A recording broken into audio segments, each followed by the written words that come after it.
মাগুরায় ৮ বছরের শিশু ধর্ষণের বিচারের দাবিতে বিক্ষোভ করেছে ঢাকা মেডিকেল কলেজের শিক্ষার্থীরা। এ সময় আগামী ২৪ ঘণ্টা সময় বেঁধে দিয়ে ধর্ষণের ঘটনায় অভিযুক্ত শিশুটির বোনের শ্বশুর ও দুলাভাইয়ের দৃষ্টান্তমূলক শাস্তি দাবি করে শিক্ষার্থীরা। যে একটা খবর গণমাধ্যমে আসে, আমরা সেটা নিয়ে কয়েকদিন মাতামাতি করি, কিছুদিন পরই সেটা ধামাচাপা পড়ে যায়, আমরা ভুলে যাই, জনগণও ভুলে যায়। কিন্তু ধর্ষণ বলতে কিন্তু ওই একটা খবরই না।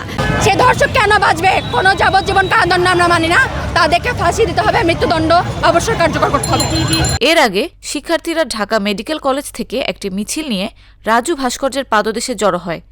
এ সময় তারা আইনশৃঙ্খলা পরিস্থিতির অবনতির বিষয়ে সরকারের ভূমিকা নিয়ে প্রশ্ন তোলেন। বাংলাদেশে যে ধর্ষণের বিচার কার্যটা অত্যন্ত একটা লেন্দি প্রসেস। একটা মানুষের ৫ বছর ১০ বছর পার হয়ে যায় কিন্তু সে ধর্ষণের বিচার পায় না।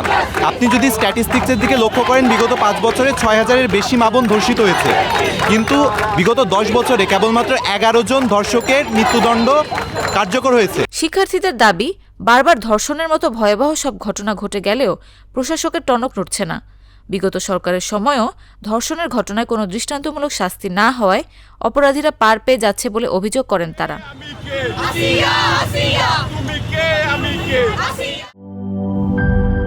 সিল্কোর সিল্ক অ্যান্ড শাইন, যাতে আছে আর্গান অয়েল ও ওট প্রোটিনের গুডনেস, যা আপনার চুলকে রাখে হেলদি অ্যান্ড শাইনিং।